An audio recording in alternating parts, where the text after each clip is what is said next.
la gente se descubre repitiendo comportamientos, actitudes, conductas característicos de su madre, de su padre, conductas que siempre había tratado de evitar y de repente dices, pero si soy igual, ¿no? Está mal ser como mi padre, está mal no preocuparse por la familia. Mira las consecuencias que eso acarreó. Yo puedo ser el hijo bueno si atiendo a la familia, me cubro económicamente las veces que haga falta. Soy un mal hijo cuando me desentiendo. Pero quizá desentendiéndome o alejándome un poco de esas obligaciones familiares, ya les estoy espejando y reflejando su propia necesidad de tener una vida más allá de las obligaciones familiares. El odio y el resentimiento también te permiten acentuar unas virtudes que te faltaron y saber lo importantes que son precisamente por lo que te faltaron. O sea, el odio puede ser también fructífero. Hola a todos, bienvenidos, bienvenidas a un nuevo episodio de B-Levels Podcast. Es uno de los últimos episodios de la 4ª temporada y arrancamos con un tema que nos toca a todos muy, muy de cerca. De hecho, estaba hablando con el invitado de hoy antes, digo, no sé si voy a ser capaz de no sacar todas mis movidas personales en el podcast, ¿no? Pero bueno, voy a intentar mantener la raya. Y es que vamos a hablar de familia, ¿no? Como esa escuela que no elegimos, pero que nos enseña y de alguna manera pues deja huella, ¿no? en todo, en nuestra manera de caminar por la vida. Así que para explorarlo tenemos a David Corberà, psicólogo, director académico del Enric Corberà Institute. Así que nada, gracias David por venir aquí. Gracias a ti, Rocío, es un placer y nada, a ver si tenemos una conversación fructífera, tratando de contener asuntos personales en la medida de lo posible. Bueno, igual traemos algo para que salga de ejemplo, pero... Muy bien, pues aquí estamos. Pues nada, David, yo creo que algo que hemos experimentado todos, ¿no? Es el hecho de sentir que estamos repitiendo historias que no son nuestras, ¿no? Como si lleváramos de alguna manera una mochila, ¿no? De situaciones, de frases o formas de vivir que vivieron nuestros padres, nuestros abuelos, ¿no? Y que de alguna manera condicionan, ¿no? Nuestra manera de relacionarnos con los demás y con nosotros mismos. Entonces, ¿hasta qué punto estamos condicionados por esas como lealtades invisibles? Ahora tú hablas de repeticiones, que es un elemento muy interesante, pero yo casi que el movimiento natural que hace todo ser humano, toda persona, es tratar de alejarse lo máximo posible de la imagen que tienen interna de su padre o de su madre. Esto es algo que creo que ahí incurrimos todos. Ahora, mira, justo viniendo para acá, recordaba un libro muy bonito de David Kessler, que es un autor que trabaja, lleva toda su vida trabajando sobre procesos de duelo y de pérdida. Tiene un magnífico libro que se lo recomiendo a todo el mundo, que se llama La 6ª etapa del duelo, que es encontrar un significado, ¿no? Cómo resignificando determinados eventos graves y adversos de la vida, pues eso te da pues el empuje para seguir, ¿no? Y hay un momento en el que él expone una reflexión muy interesante, ¿no? Tras todos esos años de ayudar a otras personas, de acompañar en procesos de duelo, él, cuando era pequeño, si no recuerdo mal, tuvo la pérdida de su padre. Y eso destrozó a su familia. Y de su padre o de su madre, uno de los dos. Y llega a una reflexión muy honesta que dice, me he dado cuenta de que llevo toda la vida tratando de construir y de definir a ese padre que yo necesitaba cuando era niño. Es decir, de convertirme en el adulto que yo necesitaba a mi lado. Y ese es el punto. Creo que es una hipnosis o que es una especie de hechizo en el que todos nos encontramos, tratando de ser el padre que yo necesitaba ser o la madre que yo necesitaba ser. Entonces, casi que te regulas por oposición a la experiencia que tú tuviste o al menos a la que recuerdas. Porque eso es el ejercicio que hacemos todos, de algo que es mucho más complejo y que tiene muchas aristas, lo simplificamos y nos quedamos solamente con el juicio. Entonces, si yo adolecí un padre ausente o que no estaba, o presente físicamente, pero distante emocionalmente, entonces yo lo que hago es, voy a tratar de ser exacto. O sea, el movimiento natural de todo niño o niña cuando trata de definirse como adulto es la compensación. O sea, alejarte de eso y, por lo tanto, pues en este caso, ser un hombre pues empático, presente, con capacidad de cobijar, de nutrir y de preocuparme por los míos, ¿no?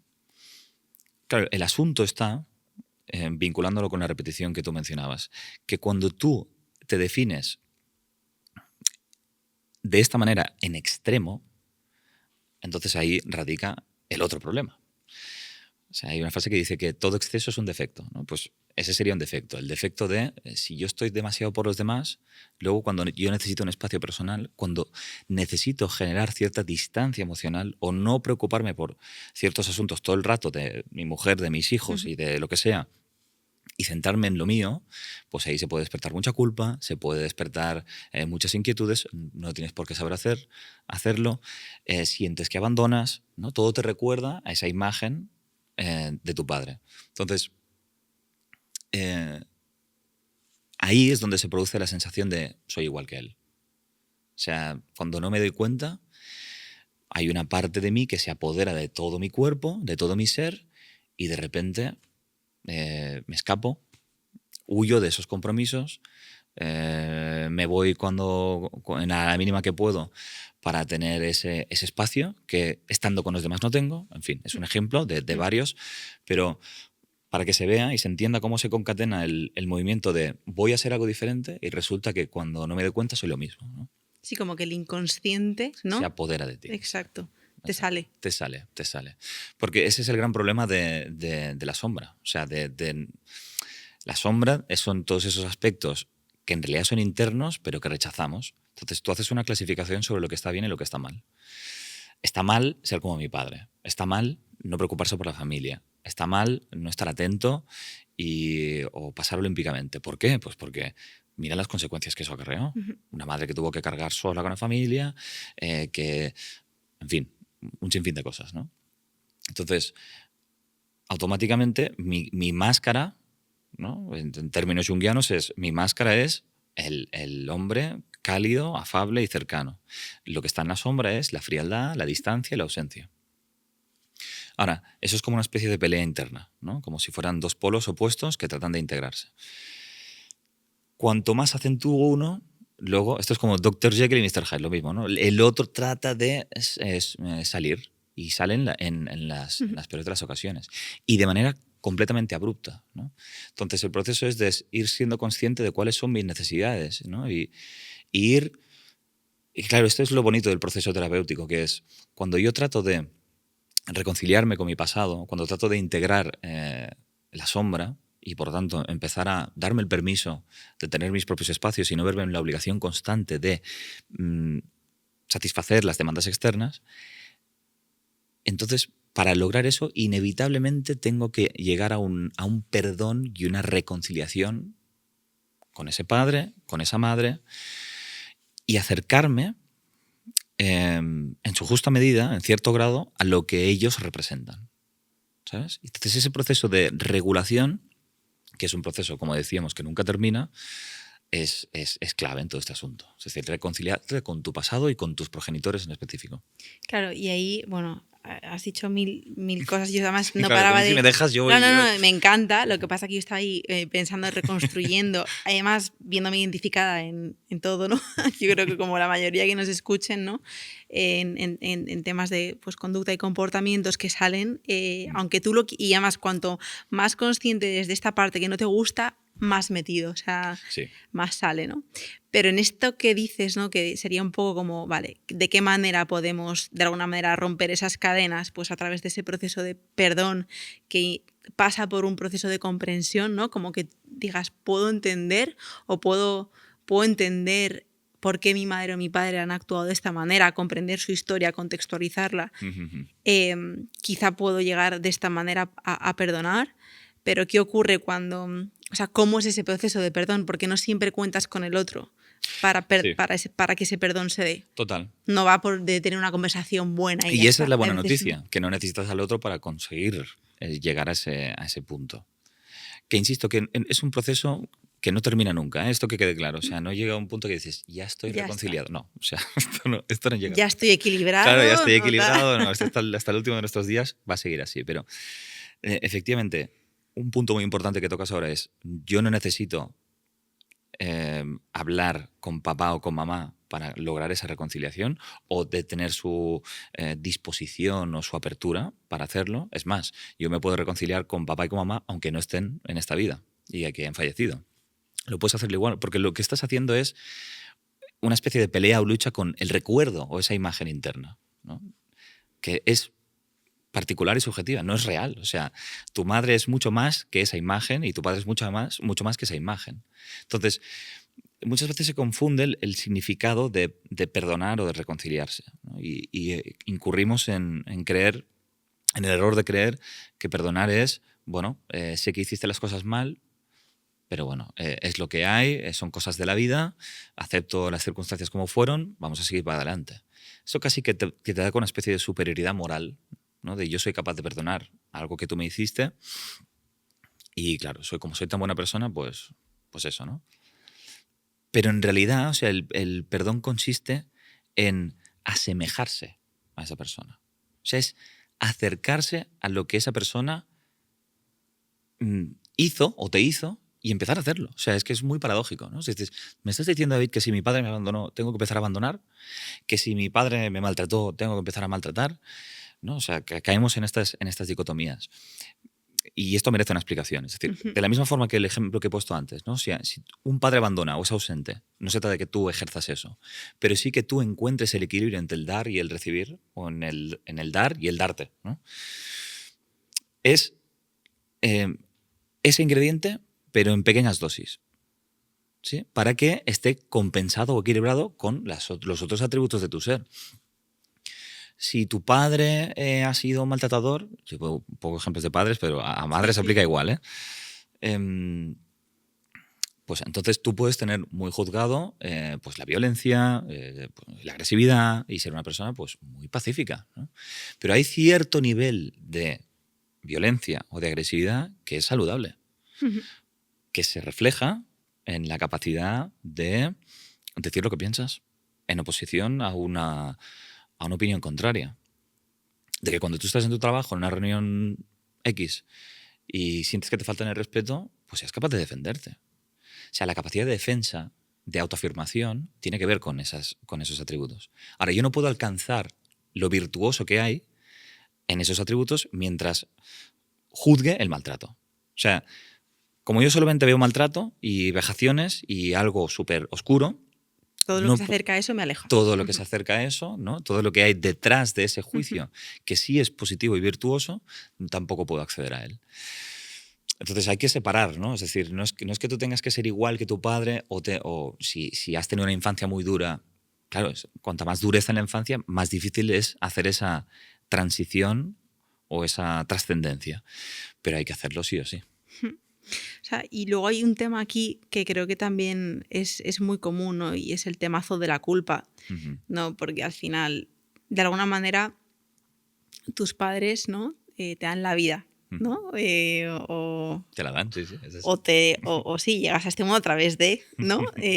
Tus papás. Entonces, yo veo muchísimo, ¿no? Incluso yo misma también lo siento y lo he sentido, como que de alguna manera me veo atrapada en determinadas circunstancias de tu vida en una situación como de un deber a tu familia, ¿no? De un honrar también, pues eso, que te han dado la vida, que te han dado de comer, que has sido una escuela, ¿no? En estas circunstancias del mundo occidente. Y eso muchas veces nos impide tomar decisiones o coger las riendas que de alguna manera ponen distancia a cosas que nos hacen daño. Es como, porque todo lo bueno que nos han dado también puede convivir con cosas que te hacen daño, ¿no? Sí. Y es ahí cuando digo, joder, en ese proceso también de empezar a soltar, ¿no?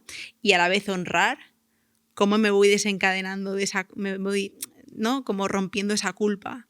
Bueno, es que no están separados. Es decir, quizá el soltar es la forma de honrar. Porque en tu pregunta hay una presuposición, que honrar es seguir la corriente. Claro, honrar para lo que ellos entienden que es honrar. ¿Entiendes? Entonces, claro, aquí hay que igual nunca va a estar satisfecho. Correcto, exactamente. Claro. Pero muchas veces uno tiene que evaluar si efectivamente seguir la corriente, cumplir con sus demandas o con sus expectativas o tratar de ser el buen hijo o la hija que ellos esperan que seas, eso es efectivamente una forma de honrar. O dicho de otra manera, es lo que necesitan de ti o lo que les conviene. Muchas veces, claro, o sea, yo voy a ser el hijo bueno para ellos. ¿Eso exactamente qué significa, no? O sea, vamos a analizar qué significa ser hijo bueno. Si soy entonces el hijo malo, ¿significa que les estoy haciendo daño? No estaré frenando, es decir, no estarán evitando que yo haga determinadas cosas siendo ese hijo malo porque ellos son incapaces de hacerlas. Vamos a poner un ejemplo. Yo puedo ser el hijo bueno si atiendo a la familia, cubro económicamente las veces que haga falta, los voy a ver los domingos al mediodía, a cenar con ellos o a comer con ellos, lo que sea, ¿no? Soy un mal hijo cuando me desentiendo.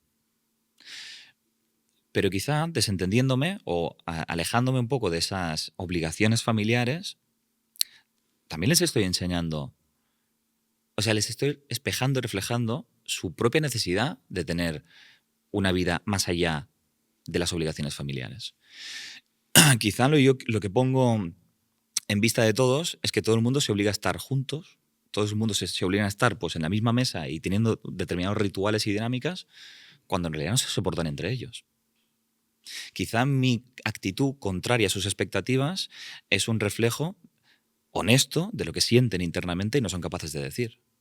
Ahora, muchas veces los padres pueden reaccionar con quejas, con lamentos y con críticas, pero que reaccionen así no significa que estemos haciendo algo mal o que estemos haciendo algo que les perjudica. Muchas veces lo que estamos es desestabilizando su máscara y ese ideal de persona. Entonces, yo creo que el mejor regalo que podemos hacerle a nuestros padres es vivir la vida que deseamos. Y eso, mal que les pese y que muchas veces moleste, en el fondo siempre es un regalo, porque detrás de la crítica de una madre y de un padre está el amor que lo que quiere es que nosotros vivamos la vida que nos hace felices.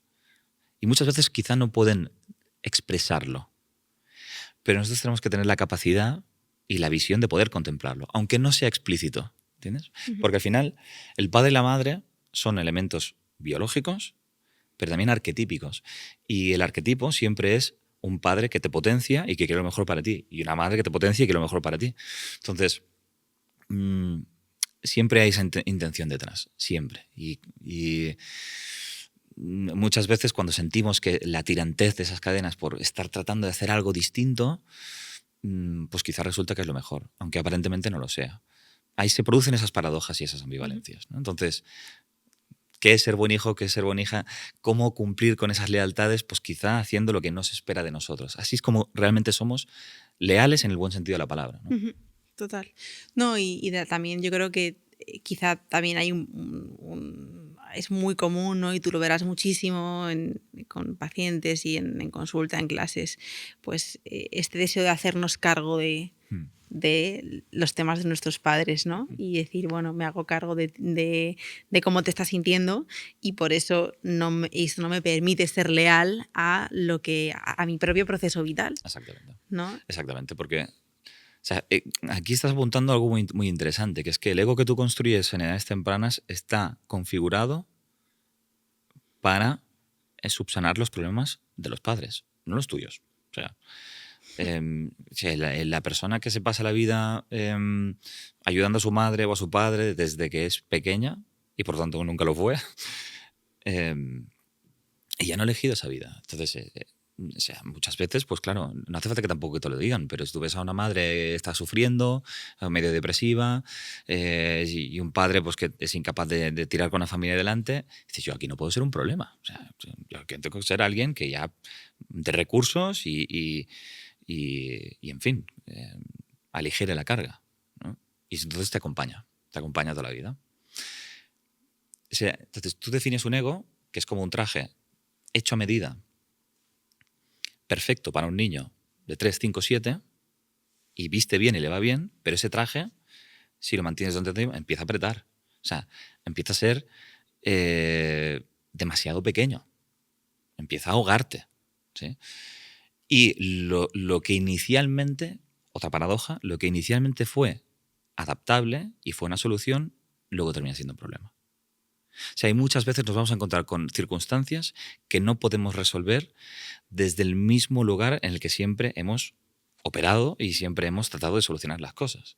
Entonces, si mi forma de ser es ayudar a todo el mundo, ¿no? Como ese niño o esa niña que sufre ese tipo de circunstancias, pues llegará un momento en el que o sea, eso no va a dar más de sí. Y pueden llegar entonces las crisis de ansiedad, las crisis de depresión, enfermedades psicosomáticas. O sea, la vida te para. La vida te para porque tú no paras, entonces la vida te para. ¿Siempre explota? Siempre. ¿Conoces algún caso en el que, Mientras tú vayas haciendo un trabajo con la sombra progresivo, tú puedes... sin ser consciente de hacer el trabajo, o sea, ¿existe alguna manera de autorregulación espontánea Sí, o de sea, las personas? claro, o sea, la clave es el autoconocimiento. Es decir, que en lugar de estar o sea, frente a un conflicto interpersonal, frente a una situación adversa, que tú trates de hacer siempre el ejercicio de, bueno, ¿qué puedo mejorar para que esto no se produzca? ¿Cómo esto tiene que ver conmigo? ¿Qué aspectos de mi personalidad estoy depositando en el otro pero que en realidad son míos? ¿Cómo puedo integrarlos para juzgar a la persona no por lo que soy, sino por lo que es? O sea, mientras tú vas haciendo todo ese proceso gradual, luego cuando llega la crisis de la mediana edad, que es cuando viene el golpe, ¿no? Ya lo decía Jung, que hay un punto en ese ciclo vital, 35, 40, 45 años, que aparece todo esto. O sea es que esto es estadístico. O sea, divorcios, despidos, enfermedades. ¿Por qué? Porque tú has estado construyendo una vida que no te representa, desde una personalidad que no te representa. Lo que decíamos, lo que inicialmente era adaptable y saludable, y una solución, luego termina siendo un problema. Y toda la red de contactos, toda la red social y todo lo que tú has construido representa a una persona que no eres. Ujú. Entonces, claro, por eso el mundo se desmorona. Para que haya una especie de renacimiento. Entonces, esa crisis va a ser menos grave y menos impactante en la medida en que tú vayas pues, siendo consciente, ¿no? Y tratando de hacer ese trabajo de menos señalar y más señalarte. O sea, y eso no significa que las cosas te gusten o te disgusten y opines y te enfades con la gente, pero te enfadas y luego recapacitas. O sea, tu reacción es igual ante la vida, o sea, no puedes Sí, sí, evitarlo sí. eso. ¿Eh? Sí, sí, O sí. sea, yo soy el primero que discute con mi mujer, que me enfado con mis hijos, que me sacan de quicio, que me enfado con mis padres, o sea, Sí. pero sencillamente voy acotando pues, el tiempo que me dura el enfado, el tiempo que me dura esa reacción.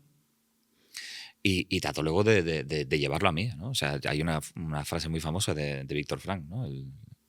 Que inventó la logoterapia, que dice que entre el estímulo y la respuesta hay un espacio. ¿Sí? Y en ese espacio uno puede elegir. A medida que vamos aumentando el autoconocimiento, yo puedo elegir en lugar de reaccionar, que es muy diferente. O sea, cuando uno reacciona frente a las situaciones, normalmente es porque estoy operando inconscientemente y algo está despertando esa sombra. Sí, algo se apodera de ti Algo se y apodera actúa. de mí. Total. Y eso es una buena señal de decir, estoy frente a algo significativo. O sea, cuando estoy frente a un compañero de trabajo, a un amigo, que dices, es que no puedo, o sea, es que no, cada vez que se comporta así o dice esto, no puedo, o sea, me revienta. Sí. Y entonces reacciono de una manera que no puedo pensar. Esa persona esconde un tesoro. ¿Vale, tío? Sí. Y si eres capaz de ver más allá del juicio, te darás cuenta de cuál es la invitación, de cuál es el elemento que tú puedes integrar en ti. Otro ejemplo. Imagínate que en el mundo laboral. Llegas cada vez en el trabajo y tú eres una persona súper responsable, puntual, que haces tu trabajo, haces toda tu DPT y además incluyes funciones de otras personas, que no tendrías que hacerlo, pero lo haces porque eres súper cumplidora. Y tienes al lado al que siempre llega tarde, al que se columpia cuando nadie le mira, al irresponsable. Todos estamos pensando en alguien con esas características, ¿no? Entonces, claro, tú puedes quedarte en el juicio, ¿sí? Entonces, mira, yo no tengo por qué hacer su trabajo, yo sinvergüenza, míralo, tal. Y aquí hay que discernir la intensidad emocional que eso te produce, o el impacto emocional que eso te produce. Si es algo relativamente normal, pues quizás una opinión y ya está. Pero es algo que te afecta mucho, es decir, que no puedes apartar la mirada, que realmente te perturba, entonces indudablemente estás bajo los efectos de la sombra. Entonces, el juicio, impuntual, irresponsable, puede no hacerte ver qué puedes rescatar de positivo de él o ella. Y esa es una gran pregunta. Es decir, ¿qué tiene de bueno esa persona? Aunque la odies. Haces el esfuerzo cognitivo de pensar qué tiene de bueno para ti. Y quizá te encuentras con cualidades que sí son virtuosas. Por ejemplo, relativizar las cosas. No juzgarse tanto por cuando comete un error. O sea, entender... Todo lo que se permite que igual ella no se está Exacto, permitiendo. exacto. Es decir, pues oye, yo quizás soy demasiado perfeccionista y cuando cometo un error ya rápidamente pillo el látigo. Y esa persona no. Esa persona se permite equivocarse y eso no le afecta a su entusiasmo y su estado de ánimo. Es una persona quizá más flexible, es una persona con capacidad de escuchar, de amoldarse a los demás. ¿Qué hay detrás? ¿No? Y eso, en el momento en que lo ves, puedes empezar a incentivarlo en ti. Y entonces se produce la magia, que es que llega un día en el que ves a esa persona y, bueno, puedes seguir opinando ciertas cosas, pero ya no te ves tan perturbado. Y entonces es cuando se ha producido la alquimia entre tú y el otro. O sea, la vida, a través de ese conflicto, está invitándote a reconocer aspectos de tu sombra que has rechazado y volver a incorporarlos en tu persona para luego poder elegir cuándo eres responsable y cuándo no te preocupas tanto de las cosas. Y no siempre estar en la obsesión de un lado o del otro. Y esto, David, me parece como relativamente sencillo poder identificarlo cuando el que te perturba es alguien que no es de tu sistema familiar. Pero cuando eso te ocurre con tu padre, con tu madre, que ves que realmente hay un tema ya de un enfado, un profundo enfado hacia que tú te estás viendo cosas que te están afectando en tu día a día de hoy, que tienen que ver con esos comportamientos, esas conductas de ese padre, esa madre. ¿Se te ocurre algún ejemplo? O sea, Sí, o sea, pues... no trate que sea personal, o sea, por si estás pensando en algún así hipotético. Sí, es que igual es una pregunta un poco abstracta, pero o sea, a lo que voy un poco es que cuando tú lo ves como en una persona de fuera, puede ser fácil reconocer aquello que en tu carácter estás careciendo, ¿no? Y poder de alguna manera integrarlo.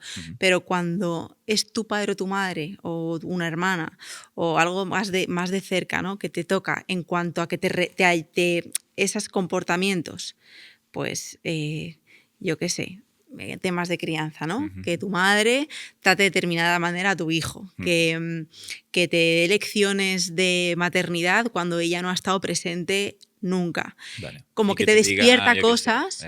Hija mía. Sí, no hagas esto, no hagas lo otro, tal, y entonces te despierta. O sea, te despierta un profundo rechazo porque de alguna manera trae a la memoria recuerdos, tal. Entonces, ¿hasta qué punto ahí hay un trabajo de integración o hay un trabajo de perdón? O no sé si me explico. Sí.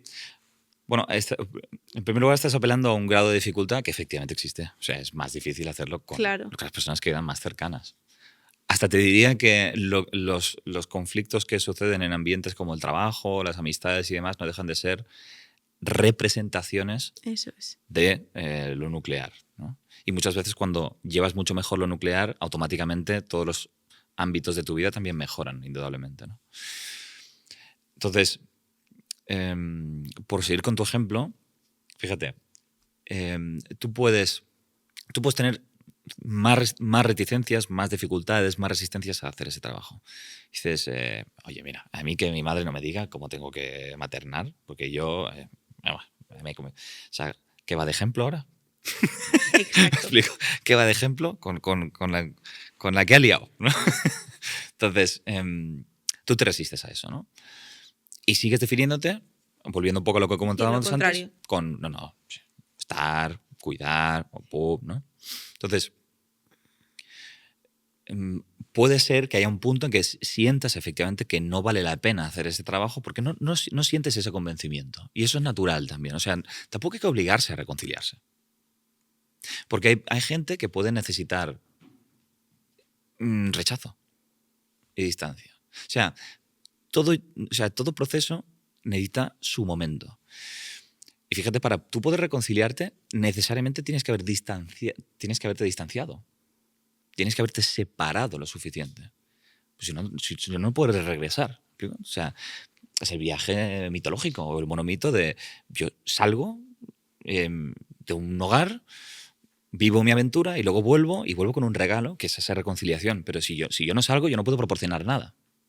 Entonces, hay gente que nos puede estar escuchando y decir, pero David, no me hables de reconciliarme con mi madre o con mi padre porque yo los odio. Y está bien. Lo único importante para matizar aquí es que el odio tiene que ser una emoción transitoria. Porque te puedes anclar en ese resentimiento, ¿no? Pero sí tienes que ver esas diferencias y decidir cultivar en ti otros elementos que no existieron. Y fíjate lo bonito de eso, ¿no? Es decir, que el odio y el resentimiento también te permiten acentuar unas virtudes que te faltaron y saber lo importantes que son precisamente por lo que te faltaron. O sea, el odio puede ser también fructífero. Ujú. Entonces, yo por el momento a mí no me pida reconciliarme, que me cuesta un montón. Me cuesta horrores y no lo siento en mi corazón, que eso es un baremo muy personal y muy fiable de lo que es. Perdón, ¿eh? Sí. ¿No crees que cuando te anclas un poco en esas, Uh-huh. al final el que paga ese vivir sin perdonar eres tú? ¿No? Si te anclas ahí, sí, claro. Si te anclas en el resentimiento, entonces... Como por el hecho de decir, tengo como un tema pendiente constante que me está haciendo daño, que es el no perdón. Bueno, porque es que además muchas veces luego ya dices, es que mira qué mala que soy con mis padres, entonces luego te sientes culpable, ¿no? Y estás pues todo el rato en una especie de movimiento de ir y venir que no aclara nada, ¿no? Pero eso también es resultado de no aceptar que yo puedo tener diferencias y de que yo puedo estar enfadado o enfadada o que yo sencillamente quiero espacio para mí y punto, ¿sabes? O sea, la gente que hace ese vaivén es porque tampoco se permite discrepar del todo. Y ese es otro asunto. O sea, si discrepo bien y sin remordimientos. Y luego ya sentiré, en el momento en que lo considere, volver. Puede llegar la sensación de volver, en tanto reconciliarse, a través de determinadas circunstancias o contingencias. Por ejemplo, y siguiendo con lo que tú comentabas, llega un punto en el que ves a tu hija tener problemas. O sea, no es que tú necesites hacer eso o que tu madre te lo esté pidiendo. No, es que la vida te está empujando por otro lado. ¿Sabes? Y dices, vale, ahora mi hija resulta que tiene poca confianza, tiene problemas con las amigas, le cuesta, yo qué sé, le cuesta defenderse, le cuesta, por ejemplo, habituarse a pues, determinados contextos nuevos, cuando tiene que conocer nuevas personas. Entonces le cuesta salir del huevo. ¿Será que yo he sido una madre demasiado sobreprotectora? ¿He incurrido en ese error precisamente por juzgar la distancia que yo tenía con mi madre? Puede ser. ¿Sería una mejor madre si me distancio? Qué curioso, otra paradoja, ¿no? Pues puede que sí. Entonces, hay un punto en el que los problemas que suceden en tu vida a través de estos conflictos y de estas desavenencias son invitaciones a replantearte quién eres. O sea, resquebrajar la máscara. O sea, cuando hay el volumen de problemas que hay en la vida es como que es directamente proporcional a la asfixia que te provoca esa máscara. Así que ya no reconoces qué es tu piel y qué es tu máscara. O sea, te ha comido el personaje. Y muchas veces esas madres tan generosas y tan empáticas y tan entregadas también se descubren a sí mismas llenas de resentimiento y no entienden nada. Pues yo lo doy todo. Si yo siempre estoy súper entregada y no me siento bien. O sea, me enfado. O sea, y a veces exploto. Y sin darme cuenta, exijo a mis hijos y a mis hijas que algún día reconozcan este esfuerzo que estoy haciendo. O sea, no es una entrega limpia. Sí. Es una entrega con condiciones. Volvemos a lo mismo. Me he dado cuenta de que no soy tan distinta de mi madre. Porque hago las cosas esperando algo a cambio. Claro, eso es muy duro. Entonces, tú puedes no querer en un momento dado una reconciliación, lo cual es loable y es completamente natural, pero siempre va a llegar en tu vida unas determinadas circunstancias que pueden ser a través de un dolor ajeno que digas, ya la situación merece que me replantee quién soy. ¿Sabes? ¿Crees que de alguna manera, David, ser madre, ser padre, ayuda a cicatrizar toda la movida. Por supuesto. O sea, y no estoy diciendo el tener un hijo para reparar, ¿eh? No. Porque, o lo típico de, no, estoy de culo en mi matrimonio y voy a tener un hijo. Pero No, son procesos, o sea, me parece una gran reflexión la que aportas, porque son procesos que aceleran esa conquista de la plenitud psicológica, ¿no? O de la plenitud, que es un poco el objetivo final, ¿no?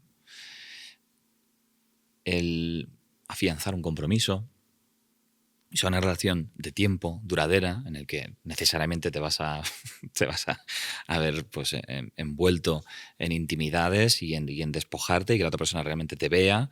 Las relaciones más significativas son las que aceleran los procesos de desarrollo psicológico, y dentro de ellas claramente está el ser padre o ser madre.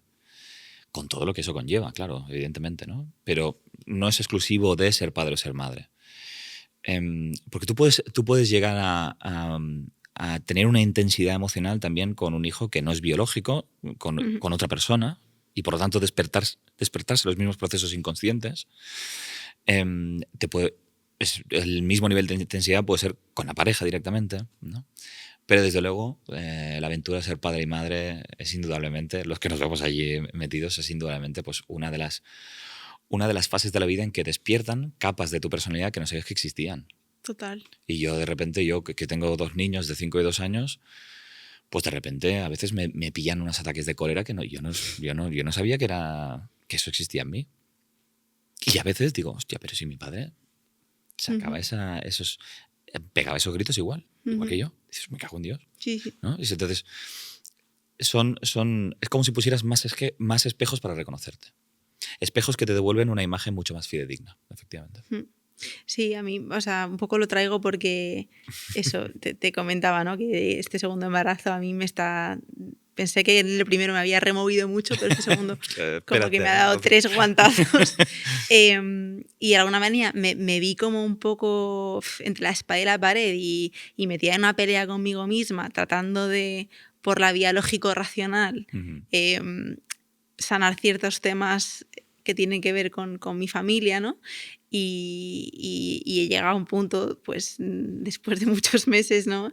De decir, pues es que quizá tiempo, ¿no? Como lo que tú decías, pues igual cuando mi hija adolescente tal, o sea, que la propia vivencia de lo que viene va a cicatrizar un montón de cosas de mi pasado sin necesidad de pelearme con todo ese argumentario ahora. Absolutamente. O sea, fíjate que esto que estás diciendo ahora es también fruto de una cultura en la que parece que no se pueden tener defectos, ¿no? En la que las cosas ya no se pueden vivir dentro de lo natural del proceso, y de que no se puede disfrutar de procesos ambivalentes y complejos y contradictorios incluso. ¿Me explico? ¿Qué problema hay con que hoy seas una madre súper afable y mañana seas la bruja del cuento? ¿Sabes? O sea, que yo soy las dos cosas. Sí. O sea, y cuanto más me pelee por ser perfecta, más se acentúa la bruja. Es que ese es el punto. O sea, me hace gracia la bruja porque mi marido me dice que soy una bruja. Claro, es como que... Pero claro, la bruja se va alimentando a medida que Rocío tiene que ser perfecta. O David tiene que ser perfecto. O sea, va alimentando el tirano, ¿no? Y, hostia, en el momento que te relajas y te permites cagarla, cometer errores, decir, pues mira, ahora por ejemplo, estoy aquí en Madrid y llegaré tarde a mi casa y no podré ir a buscar a los niños y tampoco los he llevado al cole. Qué mal padre que es. Bueno, es lo que hay, es que son los movimientos de la vida. Ahora, cuando esté con ellos, o sea, si no me juzgo por esto, luego cuando esté con ellos estaré en un estado emocional como mucho más placentero y mucho más disfrutable. Ahora, si me estoy juzgando por no estar, ni estoy aquí del todo, ni luego cuando vuelva tampoco. Entonces, aceptar estas contradicciones normaliza completamente los procesos. Y yo siempre digo que la mejor terapeuta es la vida. O sea, la vida ya te pone en tu sitio con lo que te va trayendo.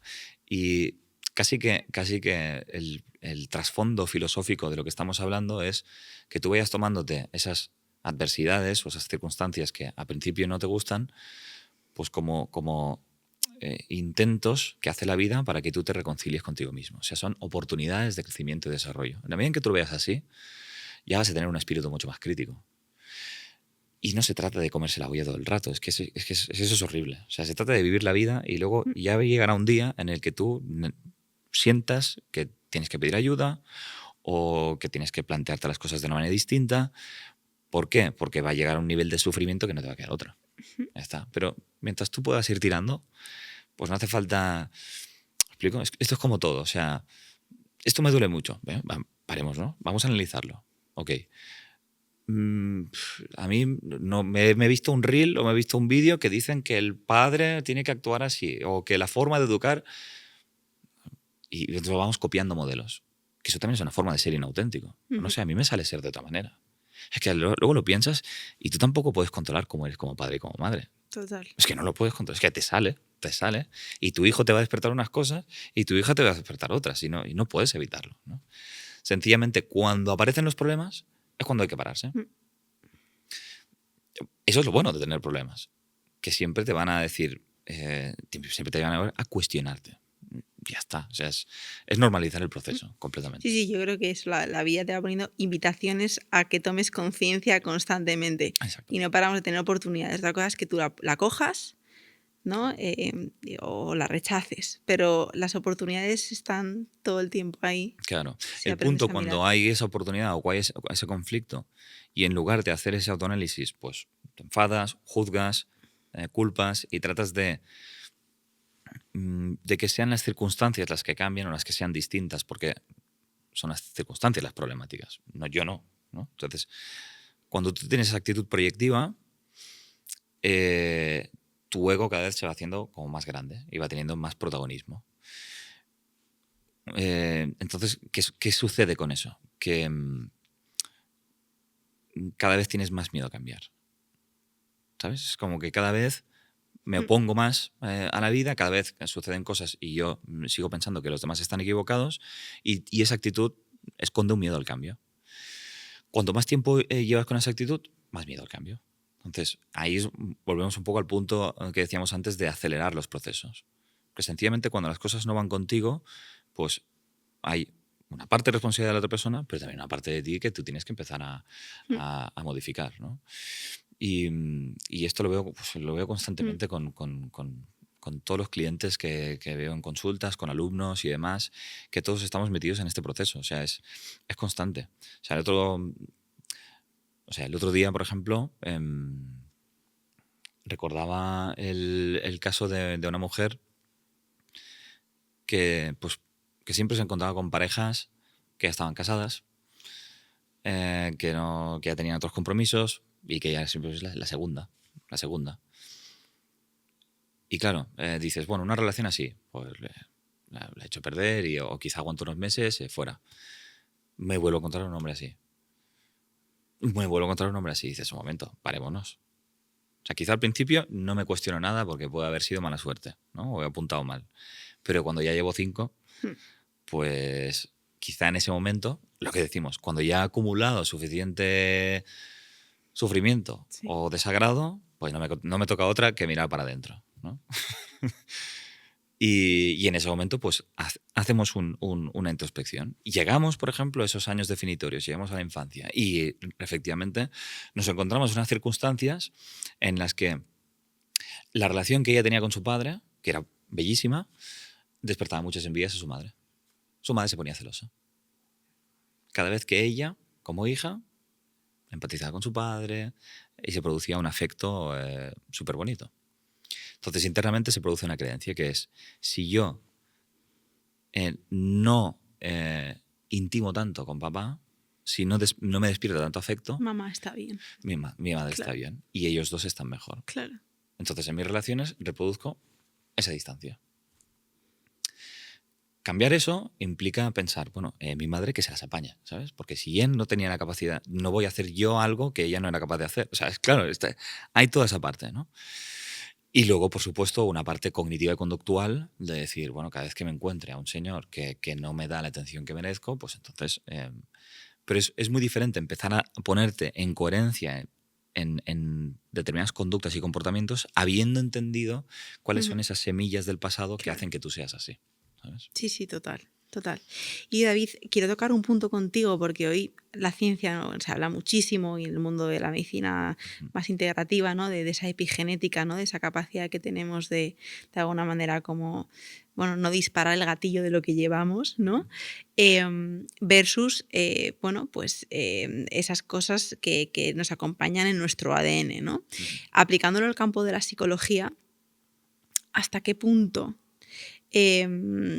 Y de hecho, ¿no?, creo que en bioneuroemoción, corrígeme si la lío, pero sí que se habla mucho, ¿no?, de esas memorias que no son nuestras, o sea, de lo que estamos hablando, ¿no?, de la traspase de problemáticas familiares de unas generaciones a otras. Entonces, ¿hasta qué punto estamos condenados a, o sea, sí o sí se van a manifestar por lo que llevamos en nuestro ADN, esas herencias familiares, o no, en función de lo que hayamos vivido desde pequeñitos? No sé si me estoy explicando. Sí. Es que normalmente la educación que recibimos de pequeños ratifica y reverbera esos traumas. O sea, están ligados. La epigenética es una rama de la ciencia que hasta cierto punto, sobre todo lo ha demostrado en animales, de laboratorio y demás, pero ha demostrado que determinados traumas o experiencias de gran impacto emocional tienen en sus repercusiones en generaciones venideras, ¿no? También se han registrado casos de este tipo en humanos, por ejemplo, la hambruna holandesa, que luego eso hace que la tercera generación tenga trastornos alimenticios, etc. O sea, pasan este tipo de cosas y se ven este tipo de concatenaciones, ¿no? El asunto está en que muchas veces eso no se puede separar de la educación, porque mis experiencias las experiencias de alto impacto de tu abuela determinaron en gran medida la educación que luego estableció y las creencias que tenía y cómo se aproximaba a la vida. Entonces, el trauma genera un tipo de educación que luego se traduce en un tipo de educación y en una perspectiva de vida afín una cosa con la otra. Entonces, yo casi que no lo separaría por niveles, ¿no? O sea, diría que es todo lo mismo. O sea, entonces, yo creo que efectivamente es inevitable. Y cualquiera que lo piense un poco se dará cuenta de que, pues yo, por ejemplo, no me harto de ver a hombres en consulta y en sesiones que han desarrollado un aspecto de su masculinidad mucho más ecológico, más cercano, más sensible, pero que han despojado de su masculinidad la determinación, la fortaleza, cierta capacidad de acción y de iniciativa. O sea, son hombres muy pasivos. O sea, pero es que vamos, es que harto de vino, de hombres que les falta cierto ímpetu.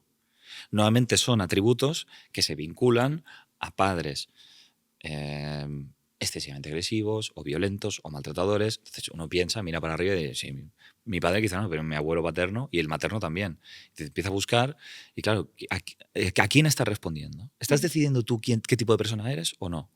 Y la respuesta es que no. Aquí entramos, fíjate, en cuestiones ya filosóficas del todo, que es que en qué medida yo soy libre de decidir la persona que soy. Entonces, por eso creo que el autoconocimiento, ¿no? Es decir, Aristóteles decía, una vida bajo examen no merece ser vivida. Entonces, ese examen interno, esa mirar todo el rato para adentro y ese autoconocimiento es lo que permite, pues efectivamente, regularte, ¿no? Entonces,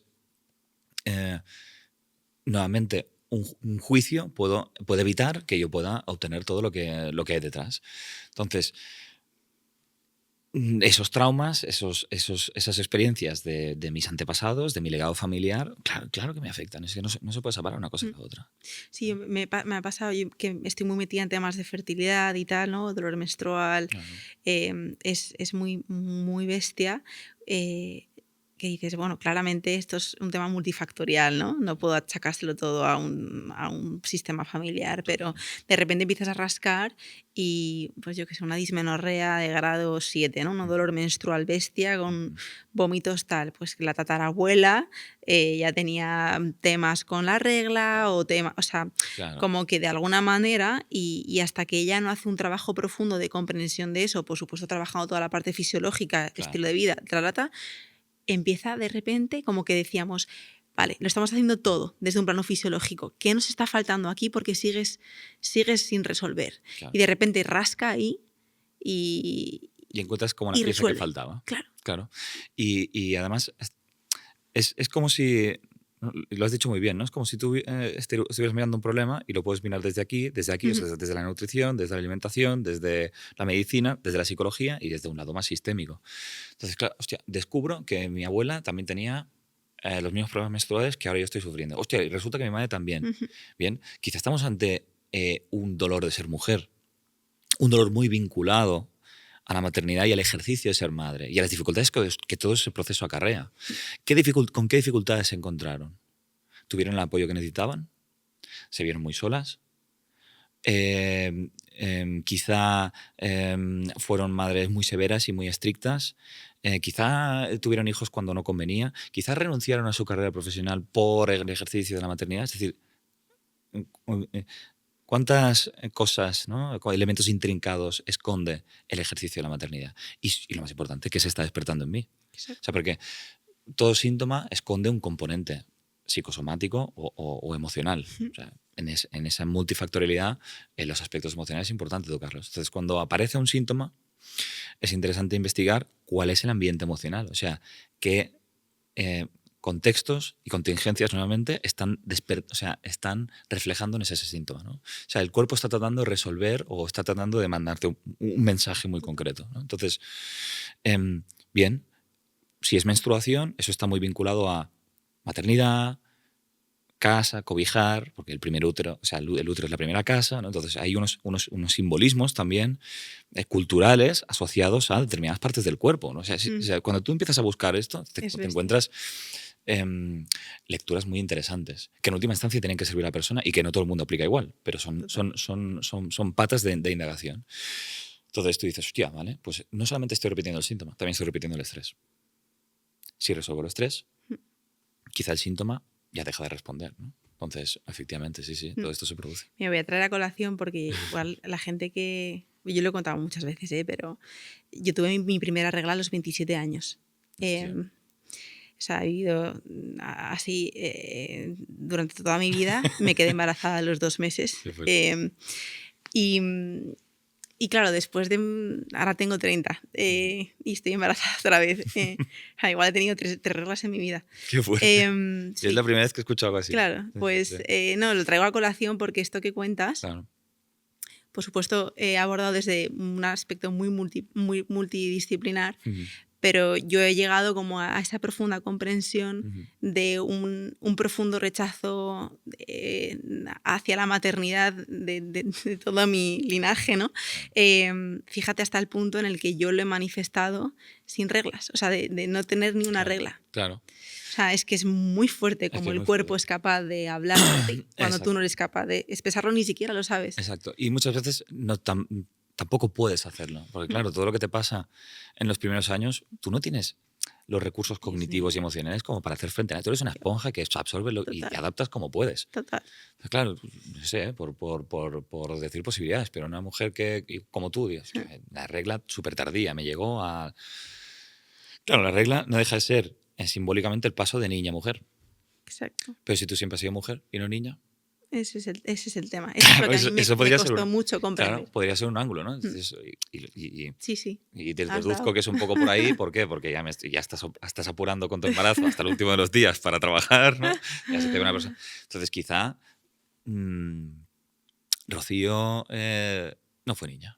Y claro, eso condiciona el traer una niña o niño al mundo, el postergar según qué fase de tu vida, porque si tú eres mujer adulta y excesivamente responsable, tú ya te rodeas de niños. O sea, tú fuiste madre antes de serlo biológicamente. Sí. Entonces, claro, todo eso repercute indudablemente en los procesos biológicos. Entonces, que esta mirada integrativa, ¿no?, que proponéis a través de este podcast, de este espacio y tantos otros, es la que no hay que perder. Ujú. Antes hablábamos off the record de que no hay que batallar por ópticas distintas, sino es que alguien tenga una solución por encima de la otra. Si se trata de hacer un trabajo conjunto e interdisciplinar para favorecer en última instancia la resolución de este tipo de cuestiones, ¿no? Totalmente. Sí, porque imagino también que a vuestra, tanto en la parte del instituto como en la consulta, os llegará gente con problemas físicos y Por su- sintomáticos por que supuesto. llegan a un trabajo emocional, pero muy desde el cuerpo. O Claro, si eso sea, viene, yo he ido al médico, tal, sí, estoy con este tratamiento, pero mira, sí, resulta que tengo pues una fibromialgia que no me saco sí, de sí, encima. sí. Y quiero ver, ¿no? Me han dicho que, pues, que hay elementos de estrés, ¿no? El doctor me habla de estrés, pero se queda ahí, ¿no? Sí, ¿Cómo podemos...? sí, el cuerpo yo creo que es una gran herramienta con la que Correcto. trabajar. Yo te diría que es, si me provincias la analogía, es como un Mm. escenario. Un escenario donde se reproducen los dramas del alma. Esto es una visión muy junguiana, ¿no? O sea, Sí, sí, sí. es sencillamente una interfaz o un medio de comunicación. Mm. Entonces, si el cuerpo está equilibrado, tu mente también. Si el cuerpo entra en Total. desequilibrio y hay algunos síntomas, pues revisa tu vida, revisa tu vida. Y David, volviendo un poco al ruedo, que si no me voy a ir yo a... me voy a tirar aquí 1 hora y media de terapia contigo, pero es posible, un poco rescatando todo lo que hemos hablado, Ujú. y rescatando el soltar, que lo hemos nombrado también, soltar desde el amor. O sea, y yo creo que, bueno, ahora lo desarrollas bien porque lo has tocado un poco, ¿no? Pero mucha gente yo creo que y confundimos, ¿no? La palabra soltar, hablando de dinámicas familiares, con rechazar, ¿no? Como con una connotación muy negativa de estoy soltando una relación que me hace daño, estoy rechazando a alguien al quien quiero o a alguien que me necesita. Ujú. ¿Es posible esa reconciliación interna? O sea, ¿cuáles son como las vías? Sí. Vamos a ver, yo casi que te diría, si me permites medio replantear Sí, el sí, asunto sí. que traes, de que cuando, fíjate, en cualquier relación, ya sea con la familia, sea con la actual pareja o ya sea con quien sea, uno muchas veces salen esas dudas, ¿no? De, ¿tengo que finalizar esta relación? ¿Sí? O sea, se tiene que terminar. Eh, ¿Hasta qué punto ese autoanálisis, ¿no?, de cómo esto tiene que ver conmigo, me puede encasillar en una relación que efectivamente es tóxica y que no termino de soltar? ¿Y hasta qué punto ya tengo que dejar de aprender y, oye, hasta aquí con esta persona y aprender en otro lugar, ¿no? O sea, ¿dónde está el límite? Y es difícil dibujarlo. Desde luego no hay respuestas absolutas. Y no podemos fijarnos en ningún elemento externo que nos permita decidir. Entonces, a dónde voy con el hecho de soltar, no soltar y soltar bien, no soltar mal, ¿no? Tiene mucho que ver con desde dónde se hace. O sea, desde dónde me quedo o desde dónde me voy. Ese es Ujú, quizá el enfoque interesante a darle. ujú, Es decir, ¿cuál es la intención o el estado emocional que hay detrás que gobierna esa acción? Si yo me voy porque has herido mi ego y me has hecho daño y estoy resentido o enfadado, entonces quizá no me estoy yendo de la manera que toca. Y mantener ese resentimiento o ese enfado me llevará a reproducir una situación parecida o una relación parecida. Ahora también puedo quedarme por miedo, porque no quiero estar solo, o por lo que sea, o por necesidad de afecto, o por... Entonces, seguramente ahí también te estás quedando en unas condiciones que no son correctas. Normalmente la decisión de quedarse o de irse, a pesar de las dificultades que una decisión así conlleva, por debajo de eso hay una sensación de serenidad, ujú. de tranquilidad y de saber que estás haciendo algo por ti, o sea, de que no te estás equivocando. O sea, que es una decisión reflexiva. Antes hablábamos que muchas veces las decisiones que caracterizan el ego es porque son reactivas y que están bajo esos estados emocionales que te llevan a hacer acciones compulsivas o pasionales, ¿no? Mientras que el self o tu verdadera identidad o lo que hay por debajo no es una reacción, sino que es una respuesta. Una respuesta que está juntada con esa capacidad reflexiva y con algo que también sabes comunicar y decidir desde una tranquilidad, desde un sosiego y una paz, que todo el mundo sabe de lo que hablamos. Entonces, las acciones, como el soltar, que se hagan desde aquí, creo que son productivas y constructivas. Entonces, Sí. eso es soltar desde el amor, efectivamente. Total, o a veces sueltas, porque me han venido varios ejemplos a la cabeza, buscando una reacción en el otro. Claro. O sea, me Me estoy voy, yendo. me voy, a Exacto. ver, y miras para atrás. Claro. O te vas de verdad, pero Claro. realmente estás esperando, ¿no? Claro, son juegos manipulativos. Y exacto. Y ahí es como saber cuándo estás haciendo tu trampas al solitario. Claro, exactamente. ¿Qué pretendo con esto, no? ¿Desde dónde? Efectivamente. Jo, pues bueno, quería un poco ir cerrando este ratito trayendo pues al hilo tu paternidad, ¿no? O sea, como padre de dos niños, ¿no? Que imagino de todo lo que enseñáis sobre sistemas familiares, sobre lealtades invisibles. Lo Yo tienes... enseño para aprender, ¿eh? O sea, que decir, yo Ya estoy digo, o perdidísimo, sea, tiene que ser, porque además Sara también está dedicándose a Sí. esto, tu padre, o sea, me Todos parece parte de como la familia. muy, Sí. muy intenso. Pues... Es muy intenso. O sea, realmente es un laboratorio constante. Y claro, o sea, yo a veces he recibido, ¿no?, el comentario de, David, tú hablas de separarte de familia y tú trabajas en familia, porque o sea, la distancia no es en términos físicos, sino emocionales. Es decir, si tú puedes llegar a un punto de entendimiento de coexistencia, pues oye, eso no te impide irte. O sea, porque al final,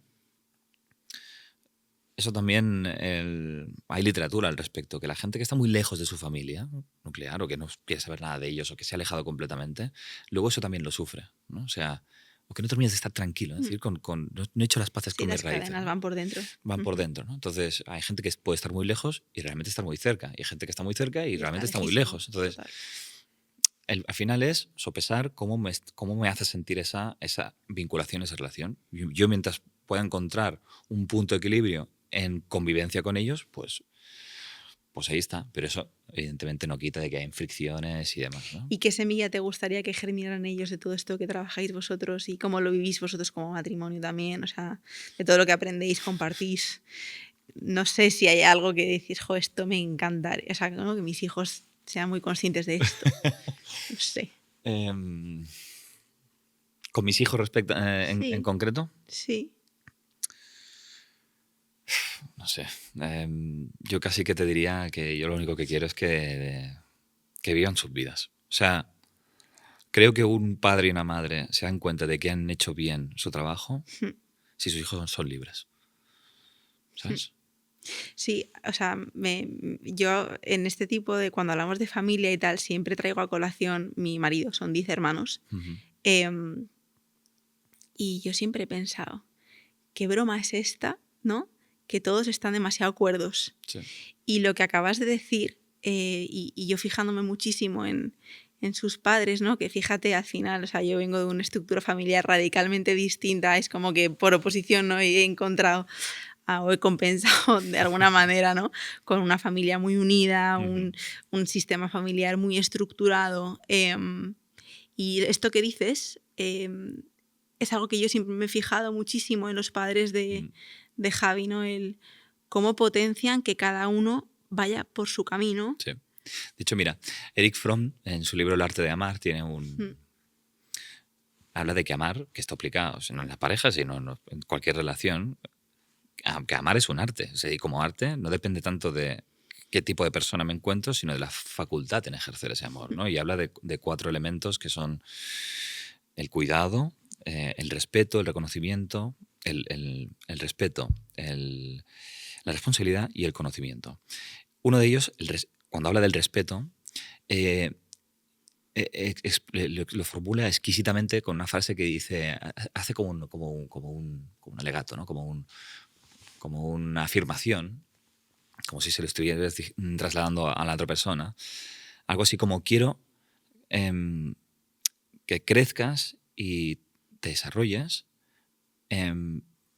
como te es dado, es decir, en la forma en que tú realmente quieras crecer y desarrollarte, no para cubrir mis necesidades, no para satisfacer lo que yo necesito. Y lo único que quiero intentar es que ese crecimiento pueda estar al lado del mío y que lo podamos compartir, pero que en ningún momento se produzca ese freno. Entonces, esa libertad, o sea, si yo algún día llego a ver a mis hijos expresando de la forma, en el grado que sea posible, esa libertad, entonces creo que habré hecho un buen trabajo. O sea, hay una analogía, ¿no? Que esto es como cuando tienes arena de playa en tus manos, que cuanto más aprietas, pues más arena se escapa, ¿no? En cambio, si puedes mantener las manos relajadas, si tus hijos pueden elegir ir, volver, quedarse, ¿no? O sea, que su casa, su hogar, la casa que hemos conformado, pues yo y mi mujer, pues tenga las puertas abiertas, pero que tampoco los mantenga dentro, ¿no? Hay un poema muy bonito de esto que hace una analogía de los hijos como las cometas.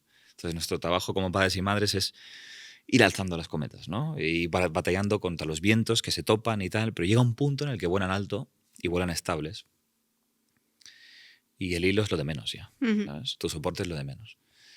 Y en ese momento, pues, te puedes dar por satisfecho, porque casi que es la parcela más importante de mí y tuya y de nuestra vida, ¿no? Que es la familia que uno constituye, ¿no? El trabajo secundario y lo demás está por ir. Pero cuando tus hijos llegan a tu vida, sabes que tú pasas en un segundo plano y lo que haces y la persona en la que tratas de convertirte y los miedos que tratas de superarte, lo haces pensando en ellos, ¿no? Y en ser el mejor referente para ellos, sabiendo que no vas a ser perfecto, sabiendo también que muchos de tus fallos van a ser sus fortalezas, que simplemente tienes que ser un ser humano en construcción, reconociendo tus ambivalencias, como decíamos. Yo, una de las cosas que todos los padres y madres que nos escuchan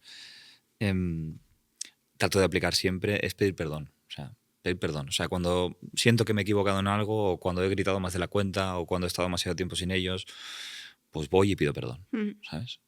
Y ya está. Y tu padre llega hasta donde llega. Y gracias a que llega hasta donde llega, vas a poder encontrar los elementos que yo no puedo proporcionarte en otros hombres y en otras mujeres de la vida, ¿sabes? O sea, mis fallas son tu apertura, ¿sabes? Qué bueno, David. Pues, oye, gracias. No, por favor, por, ha sido un placer. por esta entrevista tan guay.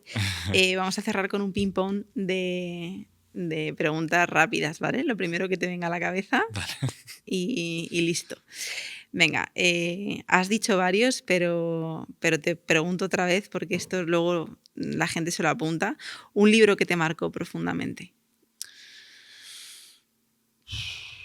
Buena pregunta. La puedo pensar, aunque sea rápida, la puedo pensar. Sí, y si quieres que la pase al final. No.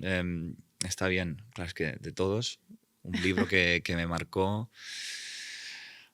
Pues mira, Encuentro con la sombra, de Connie Thwaite, es un gran libro. Una frase que repitas mucho. Puede ser profunda o no, ¿eh? Sí. Puede ser mierda, o sea. Sí. Una frase que repito mucho es... Perdón, cariño. Eso lo repito mucho. Eso. Vale. Lo más importante que has aprendido siendo papá. A que no tengo todas las respuestas. Una creencia familiar que decidiste soltar. Defender a mi padre. ¿Algo que tus hijos te enseñan todos los días? A disfrutar del presente. Un hábito que te mantenga en equilibrio. Leer y escribir. Si pudieras cenar con alguien de tu pasado, ¿quién sería y qué le preguntarías? A mi suegro, en paz descanse. Y le preguntaría qué tal se está al otro lado. Un miedo que lograste transformar en aprendizaje. Es salir al escenario, hablar enfrente de la gente. Un chico muy tímido yo. Pues no lo diría, ¿eh? Sí. ¡Wow! Un consejo breve para alguien que hoy siente que está atrapado en su historia familiar. Que está en el lugar que tiene que estar. Y por último, una palabra que para ti simbolice lo que es la familia. El crisol de lo mejor y de lo peor. Pues nada, David, así que sí, mil gracias. Por favor, dejaremos de todas formas en las notas del episodio también vuestro podcast, que es muy guay, Destellos de Sabiduría. Y bueno, toda la información de vuestro instituto y lo que hacéis, porque es una labor muy guay. De hecho, nosotros no paramos de hacer cosas con vosotros. Colaboraciones constantemente. O sea que seguiremos en contacto seguro. Ha sido un placer, Rocío. Gracias por la entrevista. Pues nada, chicos, ¿Estamos? Muy bien, ¿no?